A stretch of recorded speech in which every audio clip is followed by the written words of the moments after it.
Welcome to Shrimperscast with me, Steve Mansfield. And me, Paul Hill. On today's show, Blues make it an excellent Easter after 13 games unbeaten with a 1-1 draw at Ebbsfleet and a 4-2 win at home against Boreham Wood. But grey clouds over the pier as a winding-up petition filed against Southend United. We catch up with Liam Ager from the All at Sea Fanzine to get his take on the latest dark twist at the Hall. And we preview Wealdstone away.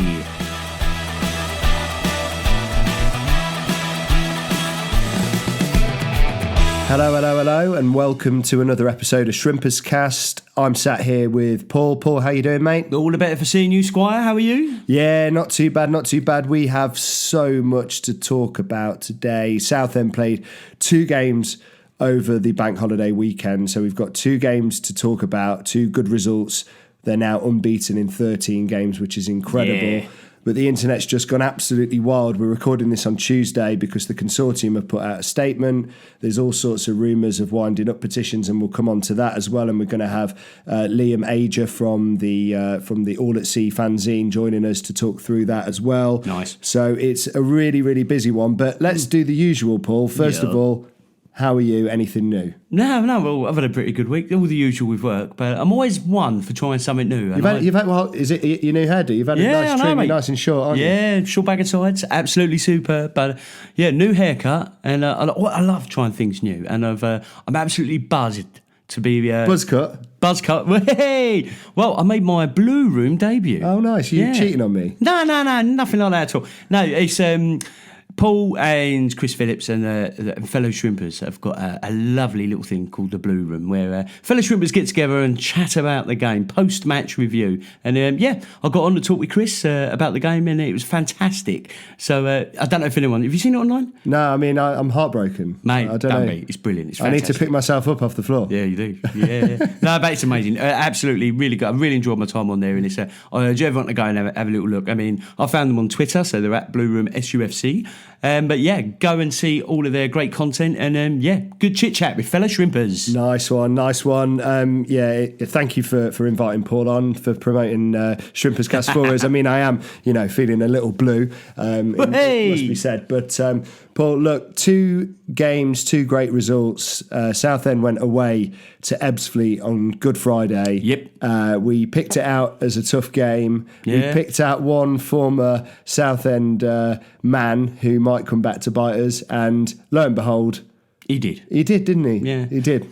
But I mean, what a following we took. The pictures on social media were tremendous. I mean, quality support. 1,700 over. I think. Insane amount that we took down there. Best fans in the league by far.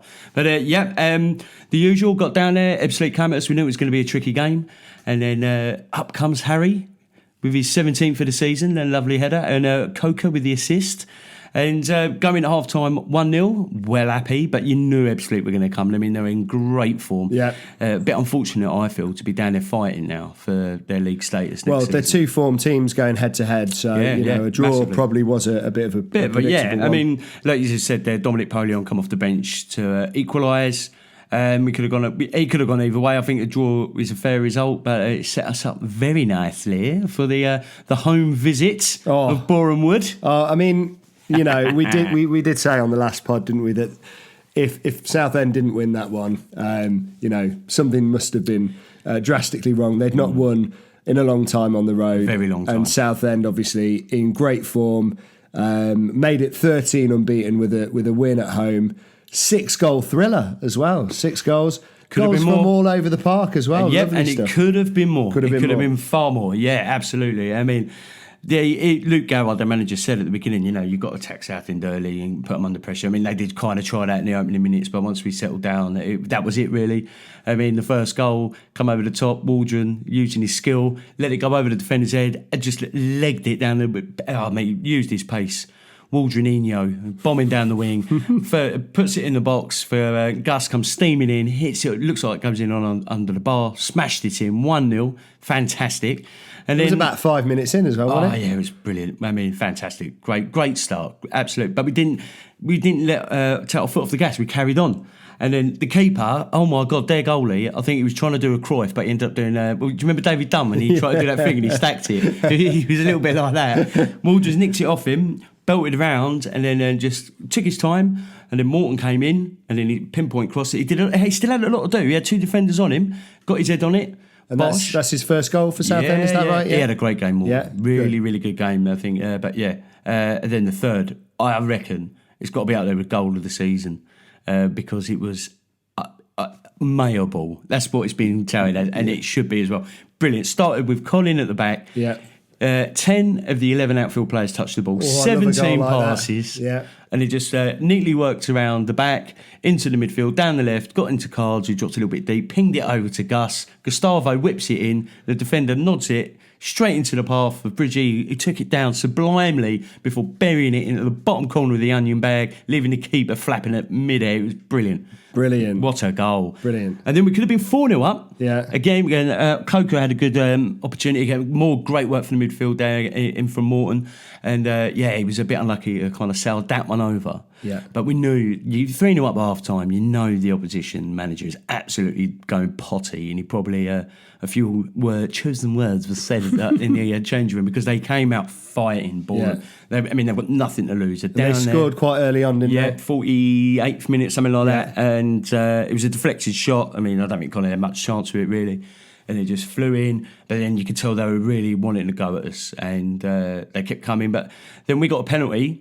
Not sure if it was a penalty because Waldron's moved into the area, 2 defenders around him, and one's coming from behind. One of them's kind of buzzed him over. There was debate in the stands of whether it was a penalty. It did look very, very harsh. And then after looking at the replays, it kind of looks like he nudges it away with his hand as Waldron goes down. So up steps Bridgie, no mistake, buries it. There's your 4-1, everything's a bit comfortable. Then they go back up the other end and then score from a corner. I don't know how he managed to, he just floated in and kind of the geezer nutted it in. But we made a couple of changes. Dacker's come on. Yeah. He looked really lively. He could have had a couple. Yeah. Keeper made a good, smart save for one of his shots. And the other one, I think, was just trying to pass it in the near post when he should have just put his laces through it. Wes came on and was, gave him a load more trouble. But yeah, like you just said there, man, seeing goals from all over the pitch was fantastic. It didn't matter that Cardwell and Waldron didn't score, but their contribution was immense. Well, everyone's was across the park. I mean, there's a lot of contenders for the player of the season. So you've got Bridgie, you've got Gus, must be most sort of improved or, the biggest surprise package. He's been unbelievable. You've got Harry Taylor, who's that's not his position as we know, and he's come in there and, I mean, some of the tackles he's made, saving tackles. Yeah. Obviously, Ralphie, who's led the team through arguably its darkest point. Of course, anyone throughout the midfield, Cards with his 17 goals. I mean, who'd you give it to? Yeah. Do you know what I mean? Unbelievable. And man of the match, I saw Waldron sort of got an official award for it, I think. I don't know who from. I think Bridgie got at the Bridgie game. got two goals, didn't he? But Waldron was a handful, even though he didn't get on the score sheet. He's contributing in other ways, which I think sometimes goes unnoticed. 100%. And he put in an absolute shift with the assists. He was just lively just across the pitch until he's come. What a player he's going to be. Imagine a Waldron fully fit, full pre-season, all firing on all cylinders. I mean, him and Cards up top. Yeah. Have a word. Yeah. Oh. So a lot to look forward to next season. However, there's a big dark cloud hanging over Southend again, and quite literally, because it's miserable out there at the minute. Are we shocked? We're not shocked, are we? No, not at all. Not at all. But it's not what everyone hoped for. There's been a statement released today by the consortium, basically addressing the delays, and there's been a winding up petition issued against Southend, so they could be back in court before too long. Well, I've been stuck at work, so I was in meetings and I saw my phone going off. So, I mean, do you know who's put this petition in? Or so the petition has been put in by a law company called Stewart's Law LLP. And we're going to find out a little bit more. We're going to get our man Liam from the All at Sea Fanzine on in a moment to talk through it, because he's a lot closer to this stuff and he does know his stuff. He follows it very closely. But long and short of it is the consortium are saying, look, they've got a contract for the sale, but it was subject to two clauses, two conditions being met. Lots of conditions being met, two of which are still outstanding. One is the sign off from the council once they've done their due diligence, and the other is sign off from the Martins' financial backers. Right. So, people are still holding this up. We don't know if it's the Martins or if it's their financial backers, but Stuart's Law have, filed this petition against the club. Blimey. So, yeah, it's He's not going quietly, is he? No, and I mean, it's just so frustrating, isn't it? Because the consortium have sunk $3 million into the club. That's in the statement. Wow. And I don't know what else you could do to sort of show good intent, but they've put their money where their mouth is, and this is where we are. So brutal, not great for Southend fans. We have got Liam joining us now. So let's find out what Liam has got to say and what additional information he's got. Legend. So here I am with All at Sea Fanzine legend and a man certainly in the know. Welcome back to Shrimperscast, Mr. Liam Ager. How are we doing, mate? You all right? Thanks, Paul. I always feel better talking to you. Whenever anyone describes me as a legend, I think they're being too kind or they don't know me very well. So that's nice of you. How are you, man? You are a legend indeed, sir. You are a legend indeed. Well, I need your help because I've been stuck at work all day. We're just recording this not too long after 5 p.m. and I was stuck in meetings all afternoon. I've come out of work. My phone is blown up. The internet's gone mad. Everyone's telling me about statements and this, that, and the other, and another winding up petition. So, could you do me a favour and fill me in? Well, it all started in 1998 when Ron Martin. No, that's too far, isn't it? That's too far. It might be time to dust the pitchforks off. The consortium put out a statement this afternoon saying that a single creditor, so a creditor is someone who the club owes money to, saying that a single creditor are going to be applying for a winding up petition to the court, which is similar to what HMRC had been doing over the last 18 months or so, which is an attempt to get the court to forcibly shut the club down. HMRC used to do this on the basis that it was the only way for Ron to ever pay their debt. And so, the reason that this petitioner is doing so is because we believe it's Stuart's Law, who is the company that was representing Southend United in court against HMRC when HMRC was trying to wind the club up. So it's quite ironic that we're in a situation where the company that the club would employ to say, oh, you can't wind up the club, it's a football club, it matters really loads to local people, it's an institution, it has huge cultural significance, blah, blah, blah. That company who were representing the club are now turning around to the court and saying, actually, what we really think is you should shut these guys down. It's a really odd tactic. Yeah, I mean, I guess it's one way of trying to get your money, isn't it? Unbelievable.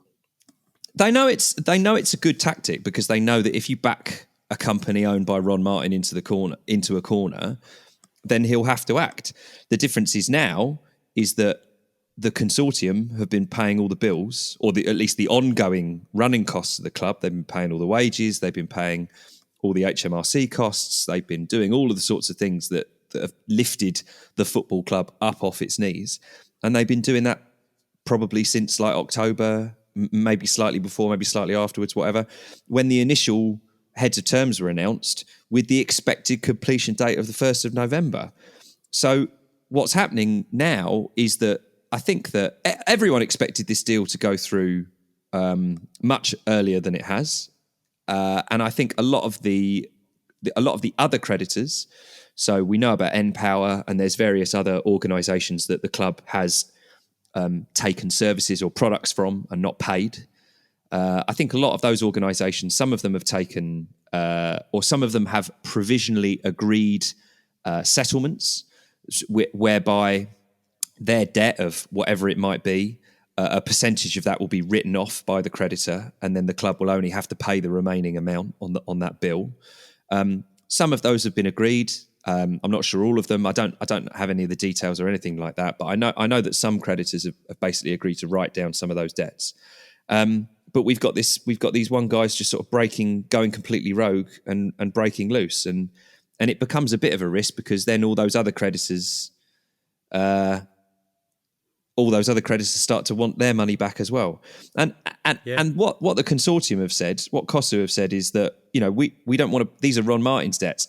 Essentially, they're the club's debts. They don't own the club. They've done all this sort of stuff. They've paid a lot of these running costs, but they don't own the club, and they don't want to pay the historic debts without any level of negotiation or entirely on the terms of the creditor. They don't want to do it. And frankly, I have sympathy for both sides, right? Because the club should have paid them. They rendered a service to Southend United, and the club, when it still is under Ron's control, should have paid for those services, but hasn't. But you can't expect people that don't own a company to pay another company's debts. It's mad. Madness, absolute madness, yeah. But it just goes to show, well, Ron must be proper skint. Because, I mean, it's surely going to shoot himself in the foot. If nothing goes through, then that's going to put other things in jeopardy in his side, isn't it? I would not like to publicly, on the record, speculate about Ron Martin's financial situation. And I think if I say that, everyone can guess what I think, but haven't said. So if you don't mind, that will be my official position. Yes, granted, no problem at all. But, I would not like to make an official comment on whether or not he is proper skint. There wink, we are. wink. We'll leave it there. Wink, wink, nod, nod. Yeah, of course. But wow, I mean, I just couldn't believe it. You just think we're coming to the end of all of these winding up orders and everything else that's coming on. I mean even though they represented us in court to say, we've got to stay open. I get it. Like you said, they've got the only way to get money out of Ron Martin is taking it in. But it does seem a bit harsh that the consortium have now got to foot this bill. And I hope that they do. They flat out just say, no, we're not paying another man's bill. Because it's just really odd, and it's just really hypocritical of them to have stood by the club and to have literally gone into court and argued that the club shouldn't be shut down. And now they feel that the correct and appropriate thing to do, as professional people, is to try and shut the club down. It tells you everything you need to know about what Ron's like, but it also tells you. It also gives you a sort of little window into how scrupulous and why people have a lot of sort of suspicions about lawyers, because it's just not a good look. I don't think it's just not a good look. No, they're not going to win. They're not going to win any prizes for ethics based on that 180. Oh yeah, man. I mean, what a U-turn! Unbelievable. But well, we'll have to wait and see what happens. Do you know? Is there going to be a date? Has that been published yet, or anything like that? Do we know when we're heading to court? Or? A date for the hearing? I haven't seen anything. So the only thing I was able to find was that there is like an open case, seemingly between a company called Stewart's Law LLP and Southend United Limited. So I wasn't able to find any dates or anything like that, unfortunately. But they. From memory, I would imagine it'll be a Wednesday within the next 6 weeks, and so I don't know exactly when, but generally speaking, those court hearings, whenever they gave adjournments, they were 42-day adjournments, which is 6 weeks. Right. So I would imagine it's going to be at some point in the next 6 weeks. The good news is that I have no reason to believe that this winding up petition is likely to result in a points deduction. I should say that I am not a member of the National League and not a member of the National League board, and I cannot completely vouch for that. But it's my strong belief that based on the conditions that the National League set out for us last July, if you remember, to give us the points deductions, that was about HMRC and football creditors.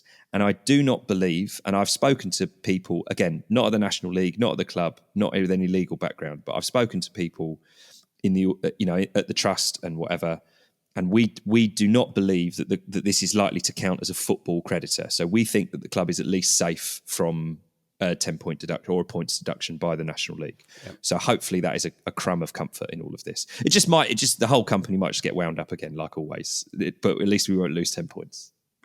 Yeah. Oh well, yes. Yeah, that would be just brutal, wouldn't it? Points deduction. Another So, one. But so yeah, what I'll else? see it So happening. you were at work. So have you missed other things as well? Because this statement did reveal another couple of details. One thing was quite interesting was because we've all been on the assumption that the council are the thing holding this up, right? Yeah. So my understanding of where this is all at is that in December, the council agreed provisionally with Ron that they would look into whether or not they could build Fossett's Farm as just a housing estate with no stadium. And the council has various legal processes to go through in order to ascertain whether or not Fossett's Farm can be built with that blueprint as opposed to the previous one where a football stadium was all wrapped up in it. And then because the council and Ron had agreed to do that, the consortium felt comfortable exchanging contracts with Ron for the sale or purchase, depending on which side, of the club and Roots Hall and the new training ground, which may or may not be called Fossett's Park. That was what I saw it written down as the other way, but that could be a whole different conversation as to what we could call that. So that was in December. That was at the Kidderminster game, where we was all popping corks and, celebrating, and then Colin Andeng and Dean made 2 amazing saves in the last 10 minutes to win us the game. So we was all really happy about that. And we were all of the assumption, all the fans, everybody in the know and not in the know, were all of the assumption that the council has been working on this due diligence process. And that's where they keep saying, it's 6 to 8 weeks. And we've heard that, till we're all sick to the back teeth of it. So what was really interesting was in the statement that they put out, the consortium this afternoon, it said that the sales contract was signed in December, which governs all aspects of the transition, but was subject to various conditions being met. The 2 main conditions remain outstanding: the completion of the council's due diligence process, which was just discussed, and the consent of the Martins finance partner. Now, so if you haven't read this, it is worth reading. It was all up on the Echo's website and whatever, and I'm sure your listeners at this point will have read it. But that second part is, so the completion of the council's due diligence process, so that is ongoing. And, as much as it pains me to say this, right, that is public money being spent on a housing estate in Southend in a country and a region that is desperately in need of housing, right? So without going too political on you, I am sort of in favour of the council making good decisions, and I am sort of in the favour of the council not wasting money, because as we've seen with loads of other councils, not less down the road in Thurrock, there's not a lot of money going around for local councils at the minute. So I am actually in favour of them taking their time, not taking their time totally, but I am sort of in the favour of the council trying to do the right thing, not just by the football club, but by the city as well. But the other part of that statement, the other condition that they mentioned there was that they need the consent of the Martins finance partner. After the consortium got their statement issued in the paper, the fans protest group issued something which named CBRE, which is a big international finance firm, named them as the finance partner. Now, I'm not quite sure. We know that Ron and Jack have had dealings with CBRE.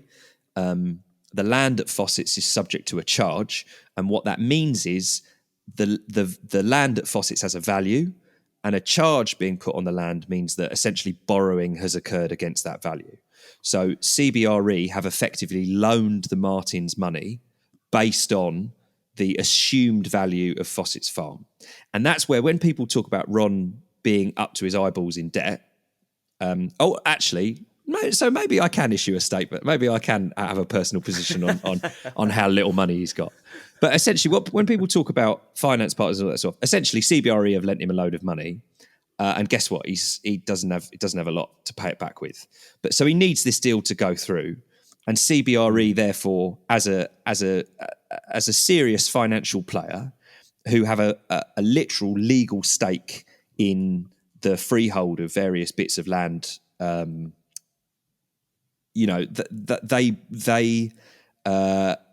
introduce the idea of their consent to the deal being put through is quite an interesting and new one, because that really hasn't been touched upon too much here. We've mainly all been waiting for the council. So hopefully we'll see a little bit more in terms of detail about what that might be. It might not be CBRE. I don't know. I haven't looked into it. I know that they are associated with the Martins, but it's a pretty ambiguous statement. So it's one of those things, really. It's a lot of I wouldn't say it's a load of fuss about nothing, but if you've been at work, I would say that it might be interesting. It might be an interesting couple of days. Yes, I was going to say, I think there's more twists and turns to this as it develops. I think we're going to see a few more things kind of pop up, and a few more statements. Maybe we'll find out who this financial partner is, and we definitely need them on board, don't we, to help get this through by the sounds of it. But Liam, as ever, what a legend you are. Thank you for filling me in today. Like I say, bringing us all up to speed of what's been going on. I'll fill you in any time you want, Paul. Lovely. Love that. Superb. Well, have a great rest of your week, Liam. Thanks a lot, mate. And we'll speak to you soon. Cheers, man. See you soon. Yes, a huge thanks there for Liam Ager for keeping me up to date, because things happen in football so quickly, and he's really got his fingers on the pulse there. So cheers, Liam. Thank you very much, sir. He is. He's on top of all of the details. So massive thanks, but also massive apologies, Liam, because in the first part of this show before you came on, I was calling you Liam Ager. You're not an Ager, you're an Ager, but it's one step in the right direction, because I think on the last podcast, last time you were with us, I was calling you Liam Ager at least once, the French pronunciation, not the Southend pronunciation. But no, in all seriousness, massive thanks, mate. Really appreciate it. Okay, little break now, and then we'll be back in a mo with Paul's previews. Wallop. Welcome back, and now it's time for everyone's favourite part of the show. Paul's previews. Paul, no game this Saturday, so plenty of time for Blues fans to get themselves up Benfleet Road and outside Ron's house for a cheeky protest at the weekend. But Southend have a game just after the weekend on the Tuesday, away at Wealdstone. What have you got for us, Paul? Another corker. Absolute banger we've got lined up here. So Wealdstone, again, fighting for their lives in the National League. They're sitting just outside the relegation zone there by a point. A single point. Hanging on by a thread. They are indeed, with Kidderminster breathing heavily down their neck. Phil Brown is on a miracle mission now to get them, keep them in that division. So, they're going to have to turn it on, but it's not looking good for them at all. Wealdstone have played 3 games fewer, I think, than Kidderminster. They played 40, Kidderminster have played 43. So, they've got a little bit of safety there if they win those games, but you've got to win those games. They've got to win them, and they're not winning any at the minute, because in their last 5, they haven't won any, drawn 1, lost 3, scored 2, conceded 8. Oof. Oh, I know it's dreadful, but their home form doesn't fare any better, because in their last 5, they've won 0, drawn 1, lost 4, scoring 3, conceding 8. You've got to think, 13 games unbeaten for Southend. Yep. They've got to be going to Wealdstone looking for all 3 points. Yeah, I think so. And I think scoring form as well, with 4 goals at home in the last game. Yeah, and considering what we the performance of Ebbsfleet, we'd be buoyed on by that. The one guy we've got to keep quiet is Sean the Dark, their main man down here. He's only got 10. But we're scoring from all over the pitch here. And Wealdstone, like I say, you're fighting for your life. Again, they're another team free falling down in there.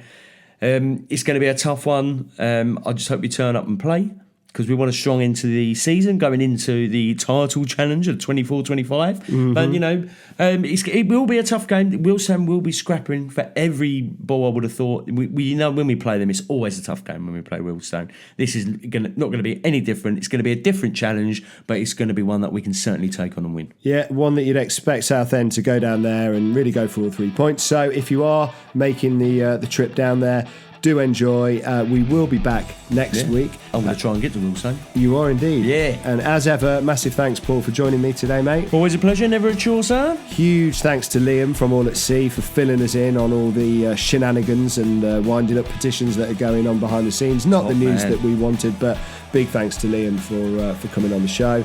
And last but not least, massive thanks to everyone out there listening. Have a good week, have a good weekend, and we shall see you next week for another episode. Up the Blues. Up the Blues.